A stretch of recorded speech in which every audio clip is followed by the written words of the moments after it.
자, 58쪽에 한번 12번 보시죠. 12번. 국회법상 지구단위 계획에 대한 설명으로 틀린 거 됐는데, 관광진흥법에 따라 지정된 관광특구에 대해서 지구단위 계획을 지정할 수 있다. 개발할 땅이라. 2번. 도시적 외지역도 지구단위 계획으로 지정될 수 있다. 있죠? 네. 3번.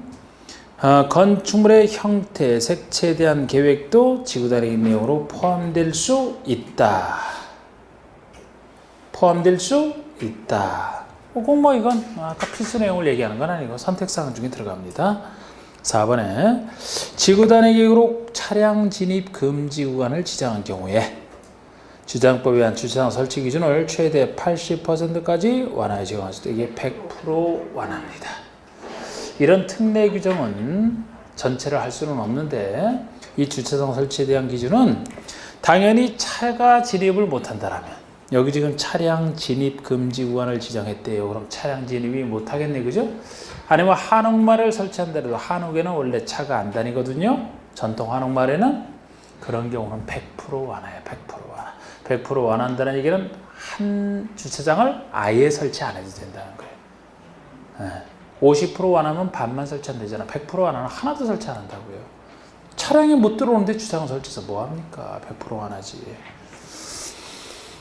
그래서 그게 틀렸고 5번에 주민은 시장의식의 지구단위 계획 격식에 대한 사항에 대해서 관리 기반을 제한할 수 있다. 지구단위 계획은 귀지 산행 중에 하나, 제한할 수 있는 사항 중에 하나. 자, 우리 13번 문제가 다음에 가로 속에 들어갈 내용이 순서대로 올바른 것은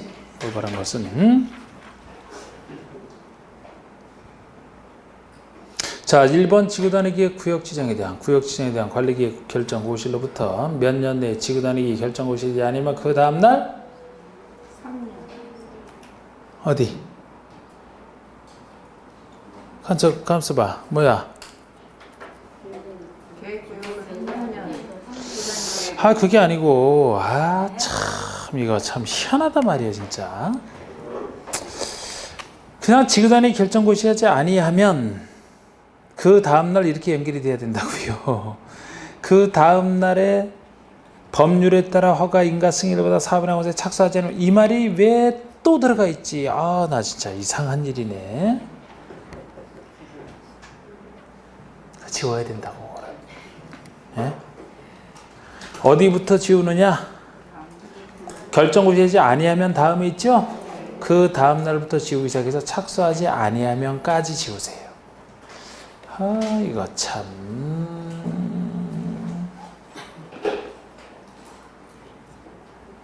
희한하다 말이야, 이런 게.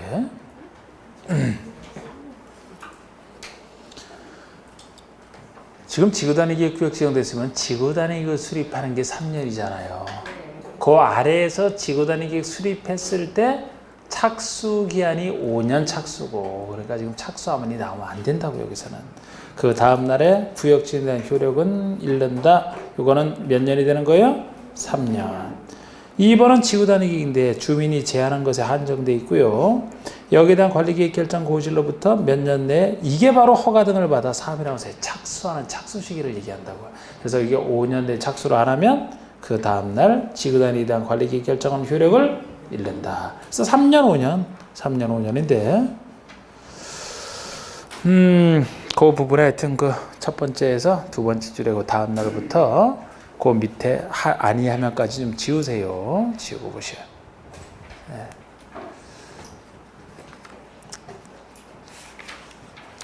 참 이런 것들이 참 창업 교정 볼 때도 안 보인단 말이에요. 이런 게 참 이상해. 물론 제가 이거 검토하면서도 그 답이 잘 되는지 그거는 봤는데 말이에요. 자, 1번 문제 보시면 이제 개발행위 허가제입니다. 개발행위 허가제에서 난개발 방지, 국회법상 허가제, 허가 대상자 이제 구별하는 거. 자, 우리 1번 봅시다. 국회법상 56조에 의하여 특광시장수의 개발행위 허가를 받아야 하는 행위가 아닌 거.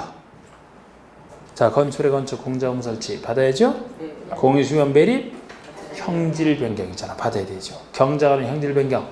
경자하는 것이라 허가 대상? 아니다. 경자하는 것을 허가 대상? 아니다. 4번은 녹지 관농자, 녹지 비도시에서 관계분야 허가 등을 받지 않고 행하는 토지분할. 이 토지분할은 녹지와 비도시에서 면적에 상관없이 다른 곳에서 허가를 받지 않으면 여기서 허가를 받아라 하는 토지분할이 있습니다. 물건 쌓아놓는 행위는 이제 녹관자에서 많이죠. 물건 쌓아놓는 행위가 요거랑 다른 개념이죠. 5번에 관계법령에 의한 허가 등을 받지 않고 하는 너비 5m 이하의 토지분할. 분할제 면적 미만 또는 여기처럼 너비 5m 이하 허가 대상을 얘기합니다. 2번에 국회법상 개발행위 허가를 받아야 하는 행위를 찾아라. 개발행위 허가를 받아야 하는 행위. 1번 형질 변경을 목적으로 하는 토속의 채취. 형질 변경을 목적으로 하니까 토속 채취는 따로 받을 필요 없다 그랬죠? 네. 종목의 벌재 식재는 처음부터 허가 대상 아니죠? 이게 무슨 난개발이 아니잖아. 공유수면 매립이면 이게 받아야 되죠. 이게 정답이고. 4번의 건축법 규정에 의한 건축물이 있는 대지의 분할지연 미만으로 분할은 건축물이 있는 대지는 그쪽 법 건축법에서 분할이 금지되어 있기 때문에 허가 대상에서 빠진다. 5번 농림지역에서 건축의 울타리 밖의 토지에 물건을 일회성 쌓아놓는다. 농림지역이니까 허가 대상 아닌 걸 얘기합니다. 어디서만 요거는 녹관자에서 녹지 관리 자연환경 보전지역 안에서만이지 농림지역은 영농편에서 뺐다 했던 거. 자, 3번 보시면요.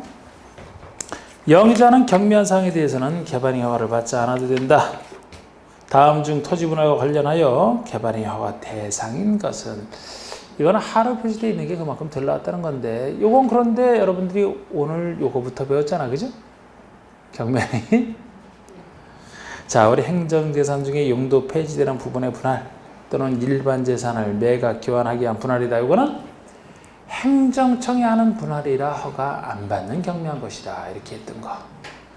2번 토지 일부를 공공용지나 공용지로 하기 위한 토지 분할이면 좋은 목적으로 하는 토지 분할이라 허가 대상이 아니다. 했던 거. 3번에 토지 일부가 도중계획 시설로 지형도면 고시가 된 토지의 분할이면 도중계획 시설이 설치될 땅이라 허가 대상이 아닌 거. 사도법에 의한 사도 개설 허가를 받은 토지다. 도로 설치를 위한 것이니까 허가 대상 아니다 라고 했던 거. 너비 5m로 이미 분할된 토지의 건축법 규정 분할점점 미만이라서 허가를 받아야 돼요. 미만이라서 허가 대상이 되지. 이상이라고 바꿔야 경면행위지. 이상이라고 해야 경면행위지. 네? 이건 미만이니까 허가를 받아야 됩니다.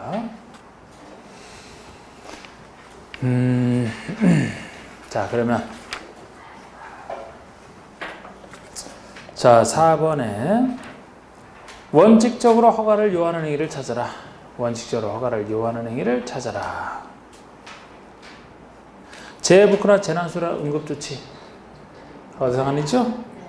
건축상 신고하고 설치할 수 있는 개축, 중축, 재축과 이에 필요한 범위 내에서의 형질 변경, 가로 속에 도중계획 시설사업이 시행되지 아니하고는 시설 부진 경우에 하나야. 거기서 신고 대상인 증축, 개축, 정 가벼운 것이 아니다 했던 거. 3번에 허가받은 사업기간을 연장하는 변경이면 허가 받아야죠. 왜? 연장이잖아. 연장. 허가받은 사업기간을 단축하는 게 가벼운 거잖아요. 허가 대상이 아니지. 연장은 큰일이잖아. 허가를 받아야 되죠. 같은 절차. 허가받은 사업 면적을 5% 범위에서 축소한다. 면적 축소는 기간 단축과 달리 5% 범위 안에서 조그맣게 축소할 때만 경미한 것이죠. 네. 넘었으면은 허가. 아무리 5% 범위 안에서라 하더라도 확대면 허가 이렇게 되지. 축소니까 허가 대상 아닌 거 정확하죠. 5번에 관계법령에 따른 개정 관리계획 변경에 따라 허가 대상을 불가피하게 변경. 법에 따라 불가피한 변경이니까 이것도 허가 대상은 아니다 했던 거. 자, 우리 5번 5번 똑같은 얘기입니다. 아까 한 거랑 똑같은 얘기예요. 그런데 정답은 똑같지만 다른 내용들 한번 볼까요? 자, 허가에 대한 설명으로 틀린 거. 하여튼 웬만한 거 다 하게 되네. 다 결국. 결국 안 하는 거 거의 없네요. 자, 우리 개발행위 허가를 받은 사업 면적을 5% 범위 내에서 확대 또는 축소하는 경우는 변경 허가를 받지 않아야 된다. 변경 허가를 받지 않으려면 뭐가? 그러니까 뭐를 빼야 돼요? 확대를 확대를 빼야 돼. 그래야 맞지. 5% 범위에서 축소할 때만 허가를 받지 않아도 되는 것에 들어가야 됩니다. 그래서 이게 그냥 정답이에요. 이건 실제 기출문제인데 이러면 1번만 딱 보고 그냥 뭐 다른 거 풀면 된다고 그냥. 2번에 따른 얘기 쭉 있지만 보세요. 2번 허가권자가 개발행위 허가를 하면서 환경오염 방지 등의 조치를 할 것을 조건을 붙이려는 때에는 허가 신청자의 의견을 들어야 된다. 항상 조건 붙일 때는 주민의 의견은 안 듣지만 신청자 의견은 듣는다 그랬죠? 그 얘기예요.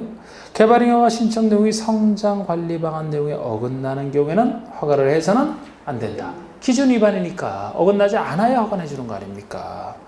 자연녹지 지역에서는 도시계획의 심의를 통하여 개발행위 허가 기준을 강화 또는 완화해 적용할 수 있다. 그래요? 뭐 내가 모르는 얘기지. 모른다 그랬잖아 이런 거. 왜 배운 적 있어요 이거를? 이런 거 나오면 어떻게 하라 그랬어요. 지나가라 그랬잖아. 지나가라.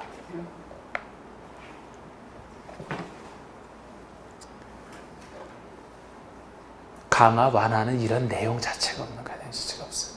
5번에 건축물 건축에 대해서 개발의 허가를 받은 자가 건축을 완료하고 그 건축에 대해서 건축상 사용 승인을 받은 경우는 따로 중공검사를 받지 않아도 된다. 자, 우리 건축물 건축에 대해서 개발의 허가를 받았대요. 허가를 받은 자가 건축공사를 완료하고 그 건축에 대해서 건축상 사용 승인을 받았대. 그럼 따로 중공검사를 받지 않아도 된다. 이게 바로 관련 인허가 의제 규정이에요. 원래는 건축에 대해서는 중공검사를 받아야 된다 그랬죠? 제가 개발행위 허가 중에서 중공검사를 안 받는 건 뭐만 받는다 그랬어요? 토지 분할과 물건 쌓아놓느니 그것만 중공검사 대상이 아니다. 건축으로 좀 받아야 되잖아. 받아야 되는데 건축법상 사용 승인을 받았대요. 그러면 관련 인허가 의제로서 여기 받은 것으로 본다 이렇게 처리하는 거라고. 맞는 얘기라고. 그런데 지금 기출문제지만 1번에서는 평상시 다루는 중요한 내용 갖고 정답을 이미 냈고 대표적으로 완전히 잘 안 내는 내용 중에 하나가 4번은 원래 안 내는 내용이고 3번도 거의 안 내는 내용이고 5번은 이것도 거의 안 내는 내용인데 여기저기서 가끔 관련 인허가로 나오는 얘기에 불과하잖아. 근데 5번 같은 경우는 어디서 나와도 이런 건 다른 법에서 뭐 받았다면 이쪽에 관련된 거 받은 것으로 본다 이렇게 다 처리하는 거예요. 이거는 특히 그래서 항상 이런 거 할 때마다 제가 기출문제 할 때 또 이것도 아까 이게 맞아요 틀려 하니까 또 고민하고 이런 거 보니까 기출문제 할 때 했던 거 다 까먹은 거야. 또 제가 기출문제 모든 기출문제 풀면서 그랬잖아. 이상한 질문 나오면 정답 아니다 고민하면 손해다. 이상한 질문 나오는 거 정답 아니니까 그건 일부러 나오는 문제니까 그런 질문 이상한 거 딱 봤다 그러면 고민해보는 것 자체가 시간 낭비라 그랬죠? 다 이것처럼 다 중요한 지문 중에서 정답을 낸단 말이에요 이게. 근데 이런 걸 할 때 자꾸 일반 문제는 공부시키려고 하니까 모든 지문을 다 이상한 지문을 안 내려고 하죠. 이상한 지문 내면 또 그것도 푸는 사람들이 풀까 봐. 근데 기출문제에 이상한 지문이 꼭 나온단 말이에요. 근데 그거는 당연히 중요한 게 아니에요. 연구할 가치도 없고 중요한 것에서 꼭 찾아봐야 돼요. 실질 시험 볼 때 그래야 됩니다. 근데 이거를 꼭 잊어버리는 사람들이 그런 지문 보고서 자꾸 모르는 지문 나왔다고 어렵다 그러면서 스스로 어렵다 그러니까 평범한 지문이 정답 나왔을 때 정답인데 그 발견이 안 되고 무슨 함정이 있나 해서 자꾸 어려운 거 찾다가 자꾸 틀리는 거라고. 아주 어려운 지문 다 정답 아니에요 그냥. 다 어려운 지문 나오면 아이고 반갑다 이거 아니고 다른 거 중에 찾는다 생각하시면 돼. 그러면 오지선다가 삼지선다 이지선다가 될 수도 있다고. 이상한 지문 나올수록. 근데 글쎄 또 까먹으신 것 같아. 이상한 지문 나오니까 또 고민하려고 하는 거 보니까 반사적으로. 6번 문제. 자, 국회법에서 개발행위 허가 기준으로서 개발행위 규모, 형질 변경 면적을 말하는데 그 제한이 있다. 다음 중 그 기준에 옳게 연결되지 않은 것은 하잖아. 이 정도로 출제 빈도는 떨어진다는 얘기인데 이게 바로 앞에였던 거죠? 얼마 미만? 1만 3만 5천 미만. 1만 3만 5천 미만. 제일 낮은 5천짜리가 도시 사계지역 중에 자연환경 보전지역, 도시지역 중에 보존녹지, 보존녹지와 자연환경 보전지역 이것이 5천 미만. 나머지 3만짜리가 보통의 비도시인 관리농림에다가 도시지역 중에서는 유일하게 공업지역만 3만이다. 그럼 나머지 1만이니까 도시지역 중에서 공업지역 3만, 보존지역 5천 빼고 나머지 도시지역은 다 1만. 그러면 보존녹지가 5천, 좋죠? 주거지역이니까 만이네. 공업지역이니까 3만이 돼야지 답이 3번이지. 그러면 농림지역 3만, 자연인구지역 5천. 자, 7번. 한 번은 내 적 없지만 허가 기준을 정할 때 고려해야 될 지역별 용도의 연결로서 옳지 않은 거. 자, 우리 허가 기준을 정할 때 쓰는 지역별 용도라면은 시가와 용도, 유보 용도, 보존도. 시가 용도가 뭐예요? 주상공. 유보 용도가 자생계, 나머지 보존 용도. 그럼 상업지금 시가 용도 맞네요? 자연녹지는 시가? 아니지. 자생계 중에 하나죠? 그럼 이건 뭐예요? 유보 용도가 돼야지. 계획관리지역 유보 용도. 생산관리 보존. 자연인구 보존지역 보존. 주상공 자생계가 아니면 다 보존이죠. 8번 문제. 성장관리 방안에 대한 설명이다. 옳지 않은 거. 1번 특광시장 호소가 난개발 방지와 지역 특성을 고려한 계획적 개발을 유도하기 위해서 필요한 경우 수립할 수 있는 거. 할 수 있는 거예요. 이번에 개발행위 발생 가능성이 높은 지역을 대상으로 성장관리 방안을 수립할 수 있다. 그렇습니다. 그래서 구체적으로 어디냐? 시가 용도인 주상공을 대상으로 지정할 수 있다. 주상공은 안 되지. 어디를 대상으로 하는 거예요? 주상공만 아닌 나머지 유보 용도와 보존 용도를 대상으로 하지. 시가와 용도인 주상공은 이미 개발이 된 곳이라 성장을 관리할 성장관리 방안 대상이 아니다. 아니다. 성장관리 방안에는 기반설의 배치와 규모에 대한 설명이 필수 중에 하나예요. 기반설에 대한 거 꼭 들어갑니다. 또 성장관리 방안은 건축의 용도 제한, 건폐율, 용적률까지가 필수예요. 높이 제한은 지구 단위 계획에서는 필수인데 여기서는 필수가 아닌 것만 차이입니다. 그래서 성장관리 방안에서도 뭐 5지문을 내려고 낸 건데 4번, 5번은 맞아요. 3번이 틀렸습니다. 9번 문제 봅시다. 개발행위 허가 관련된 절차에 관련된 설명이다. 이전 가장 바라지 못한 것은 1번 개발행위를 하고자 하는 자는 해당 개발에 따른 기반설의 설치, 그에 필요한 용지 확보, 위해 방지 등에 대한 계획서를 첨부한 신청서를 개발행위 허가권자에게 제출하라. 그렇습니다. 그러나 개발부터 관리구역에서는 기반설의 설치, 그에 필요한 용지 확보에 대한 계획서를 제출하지 않는 예외. 왜? 기반 설치가 안 되는 곳이라. 3번 허가권자는 15일 내 허가나 불허가 처분한 후 허가증을 교부하거나 불허가 처분 사유를 사물로 통지하라. 15일 내 허가나 불허가 처분하라. 허가증 교부까지 불허하겠으면 처분 사유를 사물로 통지하는 것까지 15일 내. 이 경우 도심계획 시설 부지에서는 개발행위 허가 전에 미리 주민 의견을 들어야 된다. 미리 주민 의견을 듣는 게 아니고 시행자 의견을 듣겠죠. 도심계획 시설 부지라면 도심계획 시설 사업이 시행될 테니까 시행자 의견을 들어야지. 주민 의견은 큰 일만 듣는다 그랬잖아. 큰 일만. 5번의 허가권자는 기반설에 설치 등으로 해서 필요하다고 인정할 때는 이행보증금을 예치하게 할 수 있다. 보증금. 단 국가 등이 시행하는 경우는 그러하지 아니하다. 항상 국가 등은 믿어주니까 보증금 예치 의무가 없다 그랬죠? 그 얘기까지 다 맞습니다. 다른 게 왜 틀린지 보세요. 다른 게 왜 맞는지.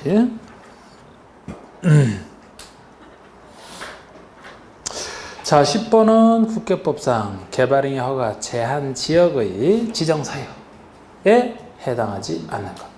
저 허가를 제한할 수 있는 그런 곳이 아닌 거. 1번 보시면 자연환경 보존지역으로서 수목이 집단적으로 생육되고 있어 보존할 필요가 있는 지역. 허가 제한 지역으로 가능합니까? 아니에요? 아니지. 보존할 필요가 있어 허가를 제한한다. 보존할 필요가 있어 허가를 제한할 때는 어느 지역에서만? 높게에서만 한다 그랬잖아. 높게에서만. 지금 여기 수목이 집단적으로 자라고 있든지 저수로가 집단적으로 서식하고 있든지 우량 농지가 됐든지 다 이게 보존할 필요가 있는 땅의 한 예시죠? 이건 녹계에서만 한다 그랬잖아. 녹계에서만. 녹색 탁. 녹지 계획관리 지역 했던 거.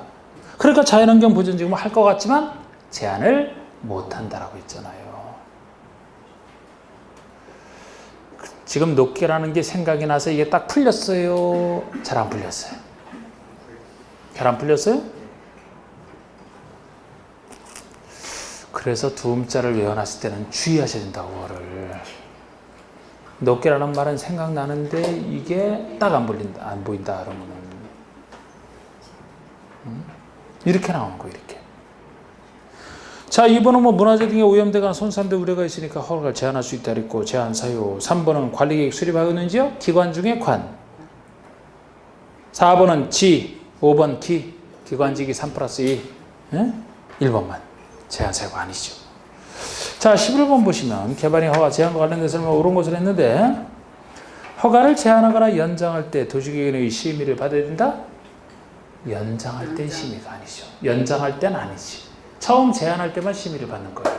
연장할 때는 말 그대로 연장선상에 있기 때문에 따로 심의받을 필요 없다.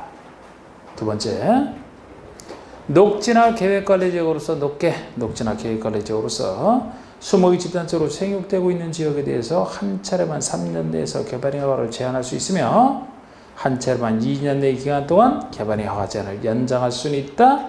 뒤가 틀렸죠? 네, 연장할 수목이 집단적으로 잘하고 있으면은 높게 해당되는 거 좋은데 연장은 안 되는 사유잖아. 연장까지 되는 사람 기관직이만이죠.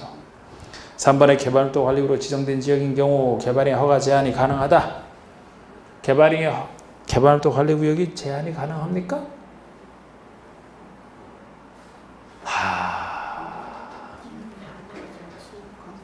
구역자 들어가는 말 중에서는 뭐만 있다 그랬어요?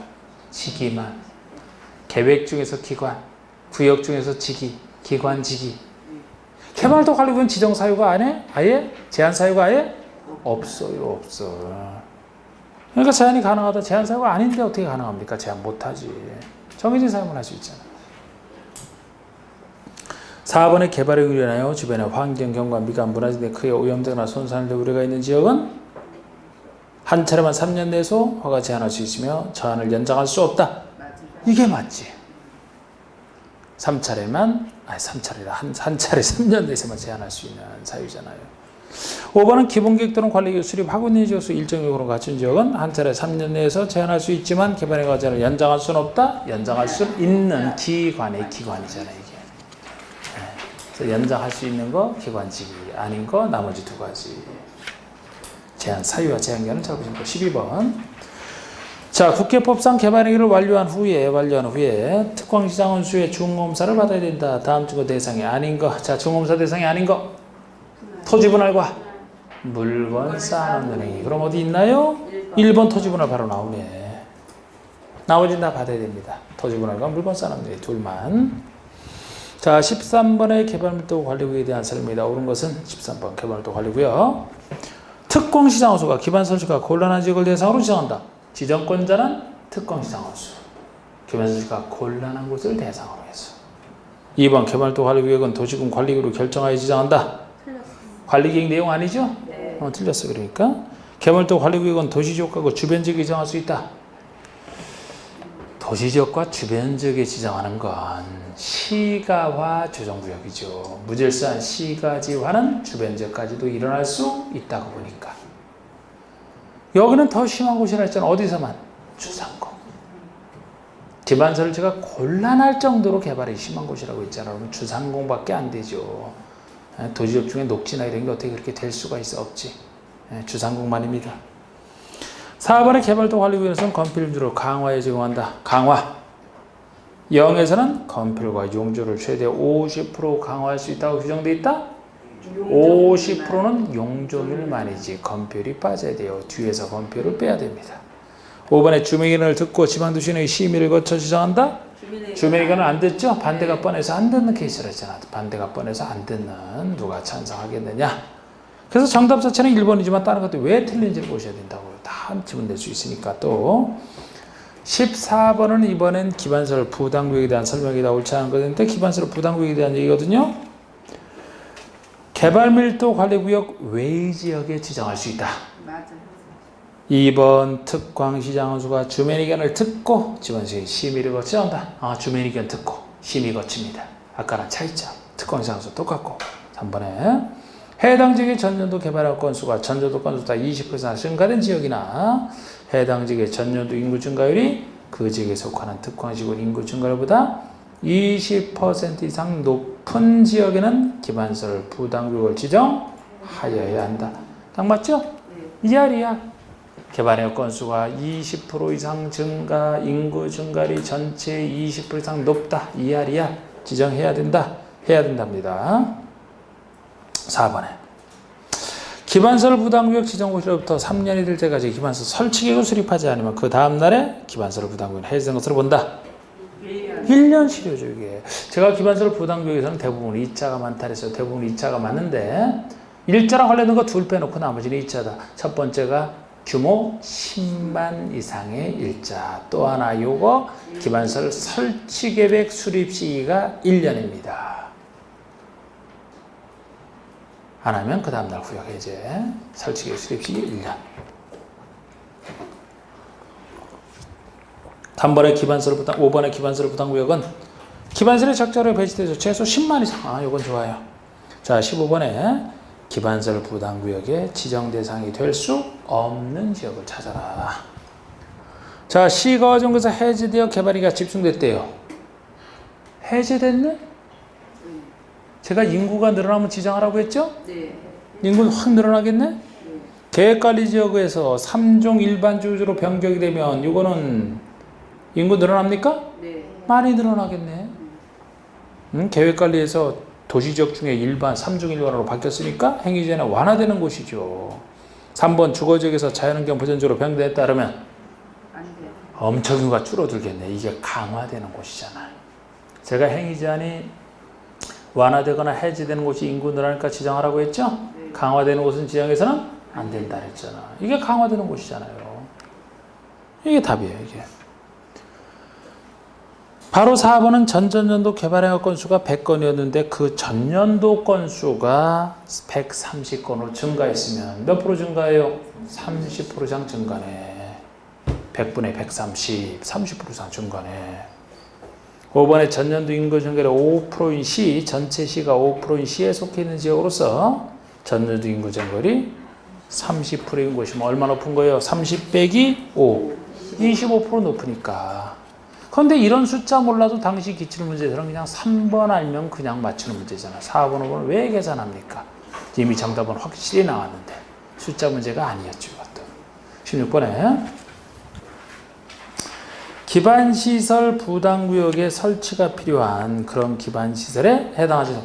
자, 우리 기반시설 부담구역에서는 뭐 조그만 생활에 필요한 기반시설을 부족하니까 설치하라고 했죠? 네. 뭐는 최소한이라고 했어요? 대학, 큰 대학 같은 거. 하수도 당연히 부족하지. 전문대학 답이 2번이에요. 공원, 폐기물처리시설, 도로 설치해줘야 됩니다. 대학 이상 아니에요. 학교 중에서 대학 이상 아니에요. 또 철도항만고처럼 큰 것들 아니고 당연히. 공용시설 뭐 이런 거 아니죠. 답은 2번. 17번에 기반설 부담에 대한 설명이 옳지 않은 거. 자, 기반설 설치 비용은 일정한 건축물을 200을 초과하여 개축한 자에게 부과해서는 안 된다. 안 된다. 왜 안 돼요? 개축이니까. 누가 부과 대상입니까? 신축, 중축 행위를 한 자 중에도 200을 넘는 좋은데 개축이잖아. 신축, 중축에 대한 인구가 늘어나지. 개축은 동일 규모 내에서 짓는 건데. 부과해서는 안 된다니까 맞아요. 이번에 기반설 표준시설 비용과 용지비용을 합산한 금액에 표준시설 비용과 용지비용을 합산한 금액에 부과대상 건축 연면적과 민간 부담하는 부담률을 곱한 금액으로 하되 설치비용 이렇게 계산합니다. 용지를 구입하고 시설을 하니까 용지비용 더하기 시설비용에다가 곱하기 연면적 곱하기 민간 부담률. 기반시설 부담계획을 수립한 경우는 그에 따른다. 기반시설 부담계획 수립하면 그에 따르고 없을 때 아까처럼 이때 민간 부담률은 100분의 50? 50짜리가 어디 있어요? 100분의 20 그래야지. 20. 그러나 특권자들은 그 25% 범위에서 가감할 수는 있지만 50이 아니고 20이에요. 20. 다 있자잖아. 다 있자. 10만 1년 빼놓고 다 있자. 또 건축허를 위탁하거나 도급한 경우에 납부음자는 위탁 도급을 한 자죠. 수탁 수급이 아니고 위탁 도급을 한 자가 건축행위자라고 했습니다. 5번에 납부의무자는 기반서 설치 비용을 사용승인 신청시까지 납부하라. 납부 시기 사용승인 신청시까지 납부해야 된다. 18번 기반서를 부담국에서 기반서 설치 비용에 대한 설명이다. 옳지 않은 거. 1번 기반서 설치 비용은 현금, 카드 포함해서 현금 납부를 원칙으로 하되 부가대상 토지로 한 납부를 인정할 수 있다. 있죠? 네. 기반서 설치 계획의 수립은 필요적이나 기반서를 부담 계획 수립은 임의적. 이것도 맞아요. 설치 계획은 1년 내 수립해야 되는 게 원칙이야. 기반서 부담 계획은 만들 수 있고 안 만들어도 돼. 임의적이죠. 다르다 그랬습니다. 3번에 기반서를 부담 계획의 지정 기준에 대해서는 필요한 상황을 국장이 정한다. 지정은 누가 해요? 특광시장소가 지정한다. 그럼 기준은 누가 정해? 국장이. 건축을 위탁하거나 도급한 경우 납부자나 수탁 수급인이 아니죠? 위탁 도급한 자죠? 이게 틀렸고 타인 소유토를 임차에 건축행위를 하는 경우 납부자는 건축행위를 한 자, 토지 소유자가 아니다. 19번에 에이, 똑같은 문제예요. 자, 됐고 20번도 기출문제니까 그대로 지금 나온 거 가지고 그대로 한번 정해보시면 다 풀리는 겁니다. 자, 이거는 뭐 됐고 충분히 있으니까 보칙 중에서 1번 봅시다. 다음은 국회법상 타인 토지의 출입, 일시 사용, 장애물, 변경, 제거 등에 대한 절차에다 옳은 거. 자, 우리 일출 전 일몰 후 야간에 택지의 출입 시에는 소유자 승낙을 받아야 된다. 점유자 승낙을 받아야 되지. 이렇게 야간에 택지 등에 들어갈 때는 점유자가 깜짝 놀란다 그랬으니까 점유자 승낙을 받아야 되는 거예요. 이번에 타인 토지에 출입하고자 하는 자는 타인 토지 출입, 소유자, 점유자 또는 관리인에게 출입하고자 하는 날에 3일 전에 통지만 하면 출입이 가능하다. 타인 토지 출입할 때는 특광시장으로서의 허가를 받고 당사자 동의가 아니죠?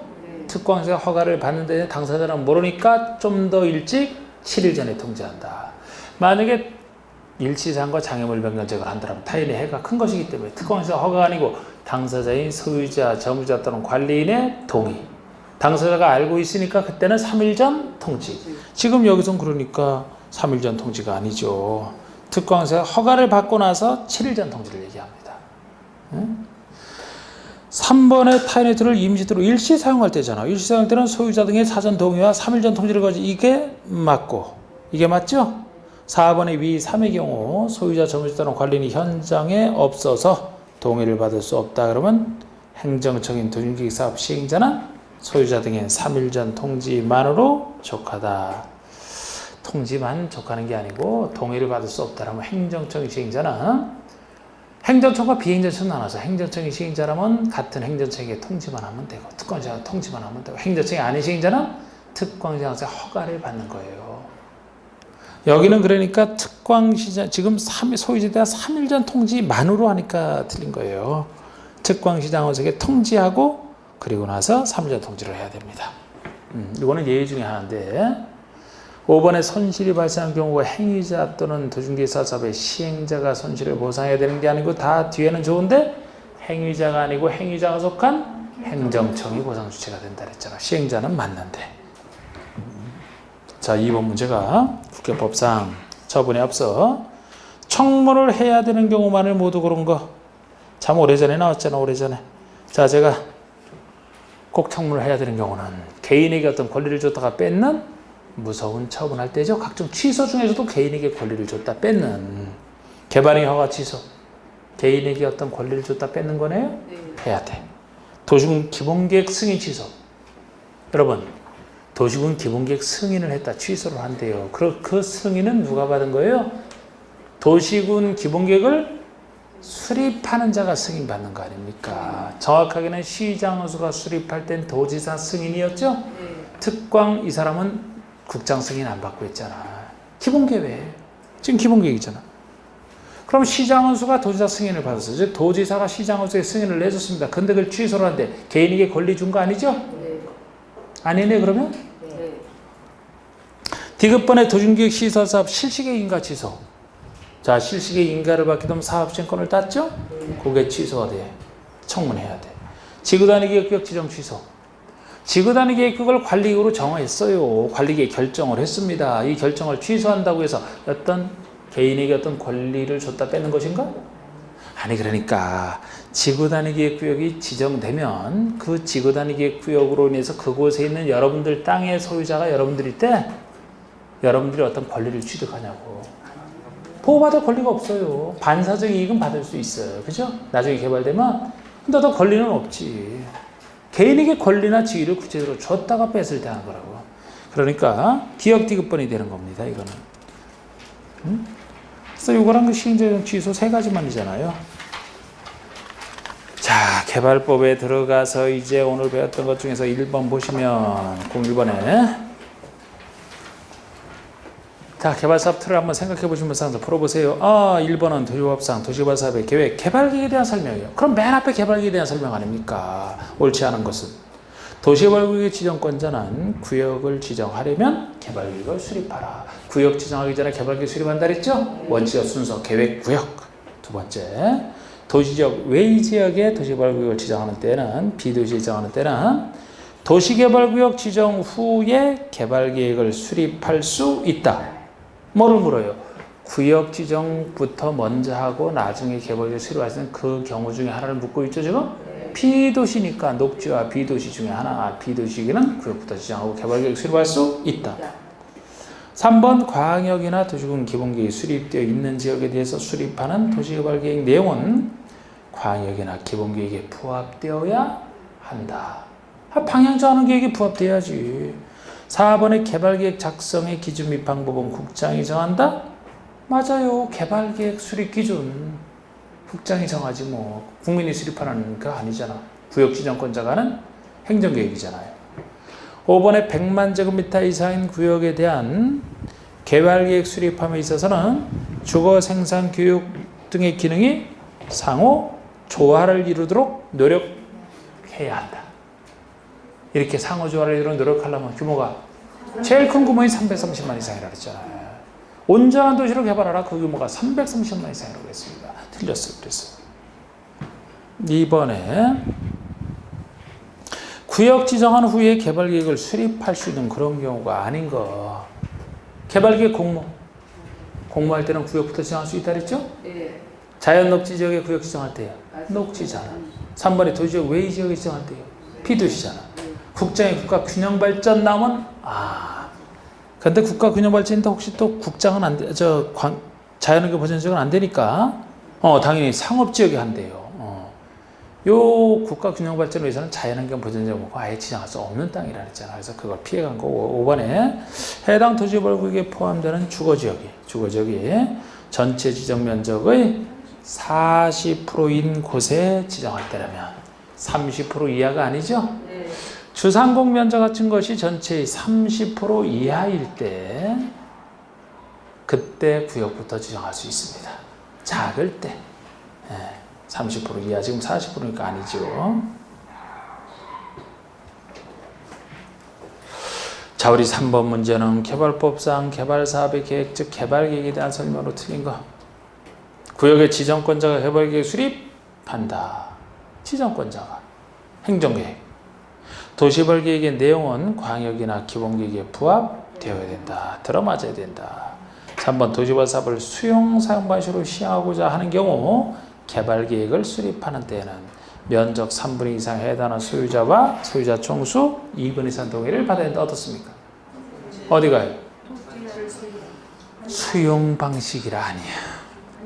우리 개발계획은 원래 동의받을 필요가 없습니다만 개발계획 내용 중에 환지 방식으로 하고자 수립할 때만 당사자가 스스로 시행자가 되는 그 환지 방식 특성 때문에 개발계획에 대해서 일반 동의인 면적 3분의 2 이상 소유자와 소유자 총수 2분의 1 동의를 받아야 돼요. 환지 방식을 전제로 수용 사용 방식이니까 동의 자체가 필요 없습니다. 4번의 지정권자는 도시개발사업을 환지 방식으로 시행하려고 개발계획 수립 시에 도시개발구역의 시행자가 국가나 지자체라면 토지 소유자의 동의를 받을 필요가 없다. 아무리 환지라도 국가 지자체가 한다라면 당사자가 할 게 아니기 때문에 동의 필요 없다. 5번 330만 이상의 구역에 대한 개발계획 수립에 있어서는 주거생산 교육 등의 기능이 상호 조화를 이루는 노력해야 된다. 330만 이상. 4번 보세요. 개발법상 도시개발구역을 지정한 후에 개발계획에 포함시킬 수는 그런 사항이 아닌 거. 뭔 얘기예요 이게? 개발계획 내용 중에서 구역 지정 이후에 나중에 포함시켜. 박수세단. 박수세단이 아닌 거. 1번이 뭐예요? 박. 2번이 수. 3번. 이게 답이죠? 네. 4번이 세. 5번이 단. 단.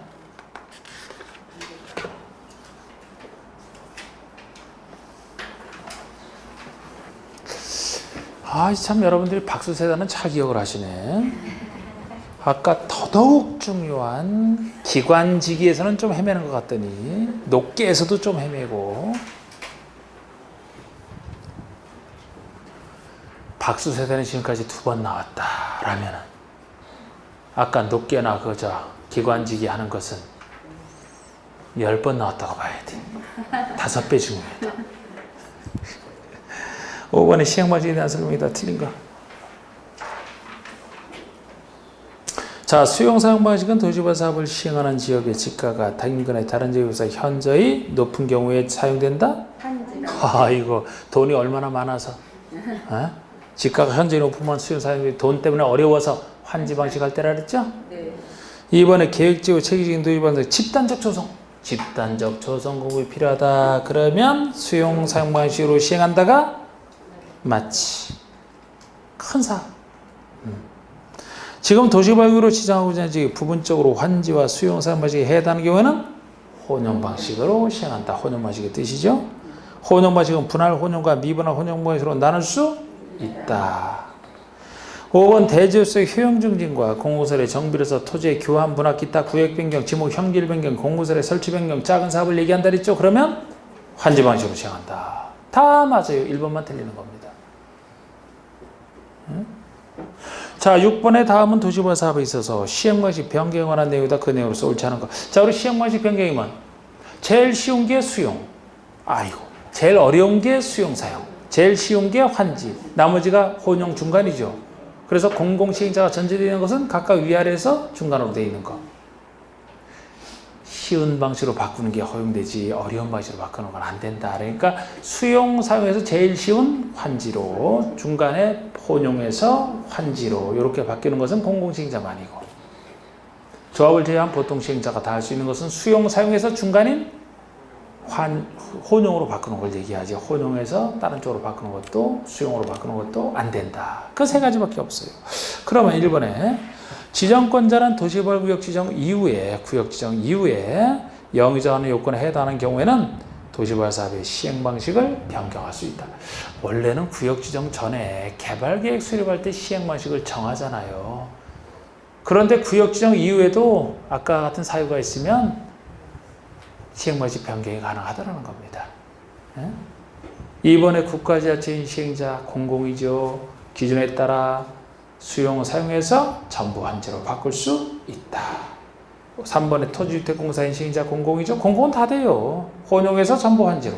맞아요. 4번에 조합을 제외한 시행자는 전부 환지에서 수용 사용. 이게 그냥 말도 안 되는 얘기지. 전부 환지가 제일 간단한데 여기서 제일 무서운 수용사를 어떻게 바꿉니까? 5번에 조합을 제외한 시행자가 수용 사용해서 혼용 방식으로 하게 하죠. 이렇게 3, 2, 3, 5 세 가지만 있는 거야. 그 뭐 해설이 돼 있듯이. 7번에 구역의 지정권자가 될 수 없는 자, 이렇게 나오면 얼마나 쉽습니까? 여러분, 구역의 지정권자가 누구예요? 원칙은 시, 도지사, 대도시, 시장, 예외, 국장. 시장수, 춘장 뭐 하는 사람이 요청권자지. 요청권자죠? 네. 그러면 자치도지사 되죠? 네. 시장은 수 답이죠. 이거 요청권자에 불과하니까. 시장수가 누구에게 지정해달라고 요청해야 돼요? 그러면 도지사에게 하겠지. 시장군수니까. 너무 쉬워요, 이거는? 과거에 이렇게 유사하게 낸 적도 당연히 있지. 뭐 어려운 것만 쉬워냅니까? 쉬운 것도 내고 어려운 것도 내는 거야. 중간도 내고. 아주 어려운 건 안 풀어도 된다니까. 그래서 8번에 그때는 쉬운 거를 틀리면 안 되는 거예요. 8번에 국장이 도시개발구역을 지정할 수 있는 그런 경우가 아닌 거. 자, 우리 예외적으로 국장이 지정권을 행사하는 경우 1번 산업통상자원부 장관이 구역 지정을 요청한다. 중앙행정위원장이 요청할 때죠. 다 그러니까 나라가 가져서 요청하겠지. 2번 시도자 대도시 간에 협의가 안 된다. 협의 안 되니까 국장이 나서겠죠. 3번에 지방공사장이 30만 제곱미터 규모로 도시개발구역 지정을 요청할 때 안 돼요. 어디가 틀렸나요? 그것도 틀렸고 요청도 틀리고 다 틀렸어. 다 30만 하나 빼고 다 틀렸어. 다. 아니 요청은 중앙행정위원장만 요청한다니까요. 그러니까 요청을 지방서장이 요청할 수도 없고 이걸 제안으로 바꿔도 틀리는 게 항상 국장이 처음 나서서 제안, 그래서 국장에게 제안하는 경우는 국가와 관련해서 공공기관이나 정부 출연기관장이 30만 제곱미터 이상으로 국가기관 밀접한 관련이 있어 제안할 때만이죠. 지방공사는 지방에서만 일하니까 지방공사도 아니고 요청도 아니고 막 틀린 거라고 이것도. 4번에 국가가 사업을 실시할 필요가 있다. 전지변으로 긴급한 경우 항상 예외. 그렇습니다. 9번 봅시다. 도시개발법은 도시개발 사업 시행자가 될 수 있는 자로 하여금 도시개발구역의 지정을 제한할 수 있도록 하고 있다. 다음 중 도시개발구역 지정을 제한할 수 있는 그런 자가 아닌 것. 자, 우리 제한할 수 있는 자 아닌 자. 1번 조합? 답이네. 답이네 그러면. 자, 제가 제한은 누가 할 수 있다 그랬어요? 시행자가 될 수 있는 자 중에서도 행정청이나 조합을 제외한. 행정청은 요청권자인지 지정권자니까 제한할 필요 없고 조합은 구역 지정 이후에 만들어지니까 없고 제한할 때는 아예 존재 자체가 없고 이런 자도 지정권자가 아니고 시장에서 구청장 요청권자에게 주로 제한하는. 이때 민간시행에서 제한할 때 면적 3분의 2 이상 동의 이렇게 했던 거. 답은 1번이지 뭐 다른 사람 다 돼요. 다른 사람 다 돼. 10번 보세요. 구역 지정에 대한 설명으로 틀린 것은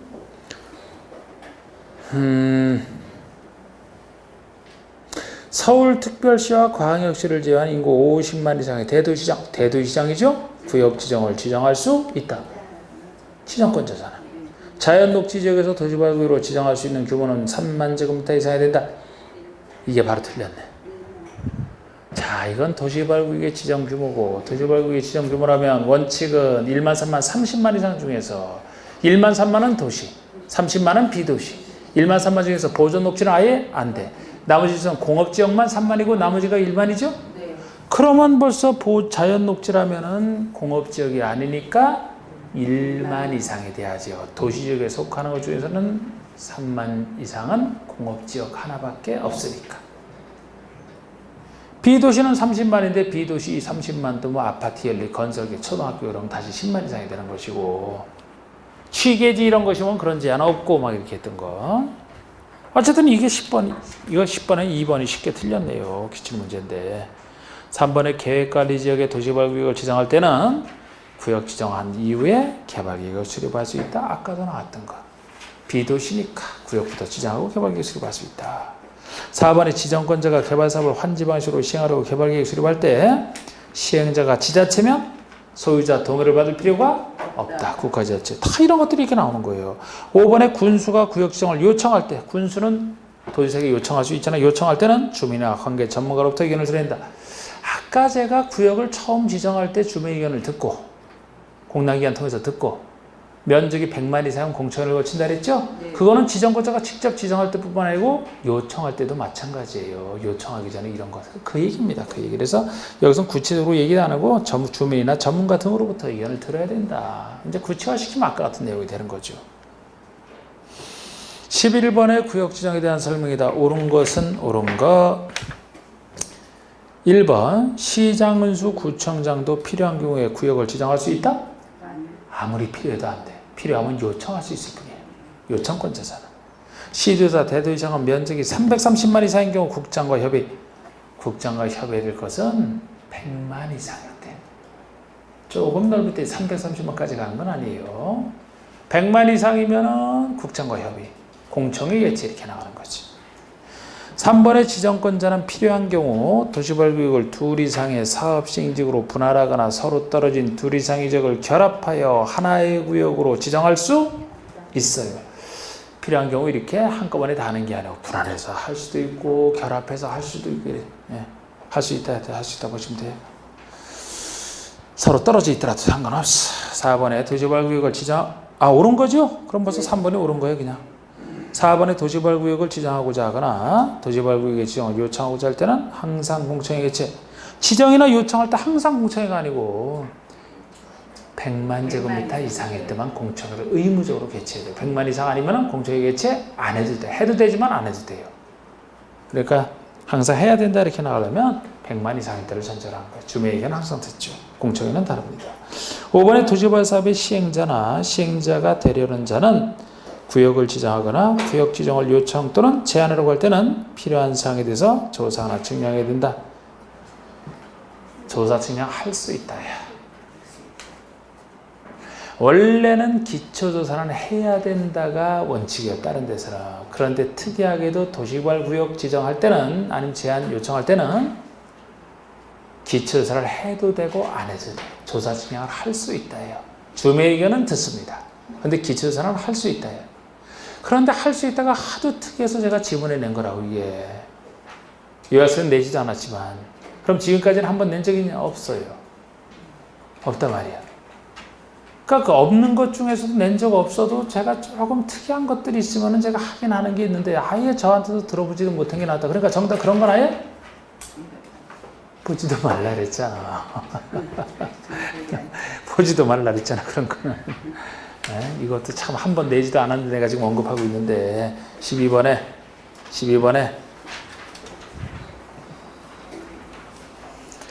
자 도시개발구역으로 그래도 오늘 배운 거니까 훨씬 낫지 않아요 지금? 구역으로 지정할 수 있는 규모에 대한 설명으로 옳은 거. 자 1번 도시지역의 주거지구면 3만 이상? 1만. 도시 하나의 상업지구면 1만. 야, 그런데 이걸 어떻게 5천인지 너무 심하게 적어놨네. 도시 안의 공업지역이면 정답. 4번에 관리기구로서 아파트, 건설기업 포함된 경우로서 일정 요건을 갖췄다. 그러면 10만. 관리지역이니까 비도시잖아요. 근데 아파트나 연립 중에 하나고 일정 요건 갖췄으면 10만 이상이 되겠지. 자연환경 보전지역은 원칙적으로 30만. 원칙은 30만. 비도시는 원칙 30만. 자, 13번 봅시다. 자연 녹지나 생산 녹지 도시적 외의 지역, 녹지나 비도시 지역의 구역을 지정하는 경우에 광역이나 기본기에서 개발이 가능한 용도로 지정이 되어야 구역 지정이 가능하다. 이게 녹지나 비도시는 보존할 땅이라 도시발 구역 지정하려면 방향 정하는 계획에서 개발이 가능한 곳으로 지정되어야 한다 그랬죠? 그 얘기입니다. 만약 광역이나 기본계획이 수립되어 있지 않은 경우라면 어느 지역에 구역을 지정할 수 있는가 하는 거예요. 자체로 개발할 수 있는 땅. 녹지에서는 자연녹지. 관농지에서는 계획관리. 녹지와 계획관리지역만. 자연녹지와 계획관리지역만. 답이 3번이 되죠. 방향자는 계획이 없을 때 하는 얘기예요. 그러면 각자 자체로 개발이 가능한 자연녹지나 계획관리지역에서만 지정할 수 있는 겁니다. 14번 도시발구역을 지정할 때 일정한 기준 면적 이상으로만 지정해야 되는 곳은 다음 중 어느 곳이냐. 일정한 기준 면적 이상으로만 지정해야 되는 곳은 1번 개발진의 지구. 아니죠. 면적 필요 없죠. 이때는 취개지의 개 아닙니까. 국장의 국가 균형 발전을 위해서 협의해서 지정하는 거죠. 이것도 여러 가지 혜택을 주는 것이니까 일정한 면적으로만 지정할 필요 없죠. 지구단위 구역, 지구, 취락지구와 취, 이 1, 2, 3, 4번만 면적 제한 관련 없이 지정할 수 있는 곳이고 면적 제한을 받아야만 되는 곳은 나머지죠. 그냥 관리지역. 답이 5번이 되는 겁니다.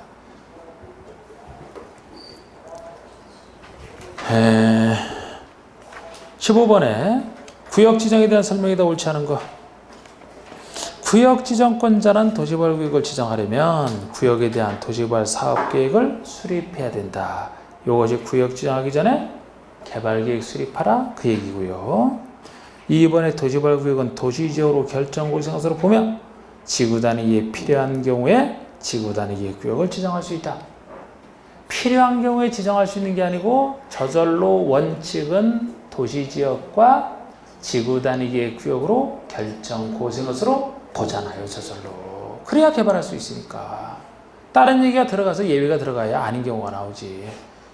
여기라면 그냥 뭐 필요한 경우는 지정할 수 아니에요. 도시지역과 지구 단위의 구역 결정구역으로 봅니다. 그래서 틀렸고 3번의 비도시 지역에 지정된 지구 단위의 구역에 구역이 지정된 경우에는 도시지역과 지구 단위의 구역으로 의지되지 아니하는 이미 비도시의 지구 단위의 구역 가지고 개발할 수 있으니까 4번 취락지구의 도시개발구역이 지정된 경우에는 도시지역과 지구 단위구역으로 의지되지 역시 아니한다. 취락지구는 취락을 정비하는 간단한 사업만 하면 되니까 5번의 위에 결정고시된 것으로 보는 사항에 대한 지형도면 고시는 국계법 규정에 불구하고 도시개발 사업의 시행기간 안에 할 수 있다. 뭐 그 특례도 있습니다. 16번 다 됐어요. 나 조금만 더 하고 다 됐어. 다음 중 도시개발구역에서 허가를 받아야 할 수 있는 행위는 허가를 받아야 할 수 있는 행위는 구역에서 허가, 개발행 허가 사업에 지장을 안 주려고 통제하는 거 국계법보다 좀 더 센 거 경제활용 행질 변경 허가 대상 아니지. 건축의 대선과 용도 변경 허가 대상 이지요. 건축물의 대수성과 용도 변경이 있게 되면은 그만큼 건축의 가치가 증대되니까 보상비가 올라간다 그랬죠? 허가를 받아야 돼요. 이게 3번의 구역의 개발에 지장을 주지 않고 자연경관을 손상하지 않는 범위에서 개발에 지장을 안 주고 자연경관도 해치지 않으니까 토속 재치라도 허가 대상이 아니다. 도시개발구역에 남교도로 결정된 대지에서 물건을 쌓아놓는다? 남교도로 결정된 대지니까 사업할 때 손댈 땅이 아니라 허가 대상이 아니다. 형질명예를 목적으로 한 토속의 재치는 목적형이 돼서 허가를 받으면 되니까 토속 재치는 따로 받을 필요 없다. 그 차이점 위주로 좀 보는 거. 17번. 자, 문제는 이렇게 간단하게 내놨지만 그 해설 이런 거에 한번 잘 보세요. 해설할 때 17번에. 자, 우리 도시개발구역에서 허가를 받아는 행위로서 구역 지정 고시 당시 관계 법률에 따라 허가를 받았거나 허가를 받을 필요가 없는 행위에 대해서 공사사업에 착수한 자가 있다. 그 사람이 공사사업을 계속하려면 어떻게 해야 됩니까? 30일 내 신고? 어디 있어요 그럼 정답이? 4번.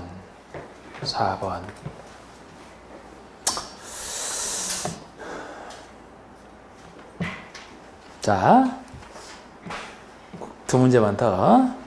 구역지정 해제에 대한 내용으로 틀린 거. 자, 구역지정 해제. 당연히 해제. 여러분 이거 생각나십니까 이거? 사업이 미시행으로 해제가 됐다면 구역 고시된 때로부터 언제까지 실시행위가 시행 없을 때?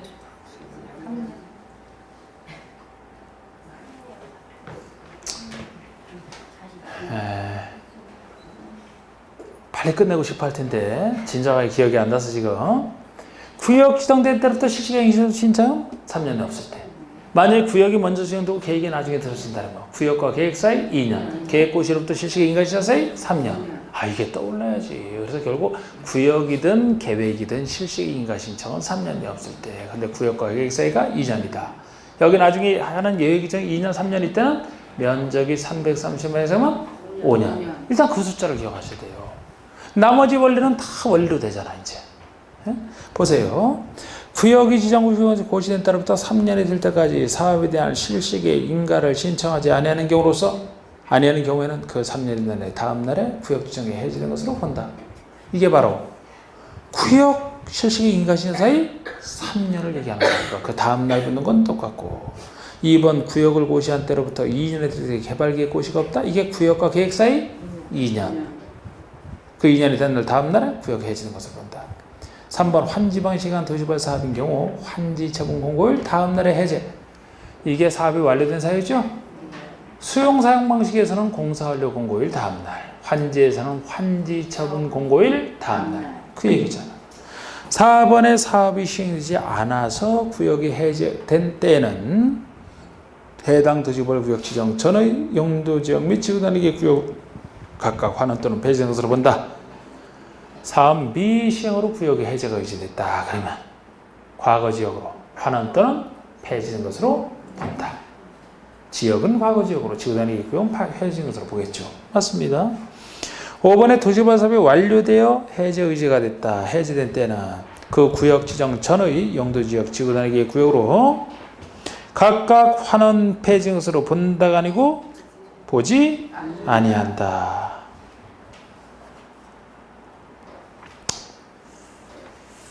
사업이 완료된 사유니까 환원 폐해진 것으로 보지 아니한다.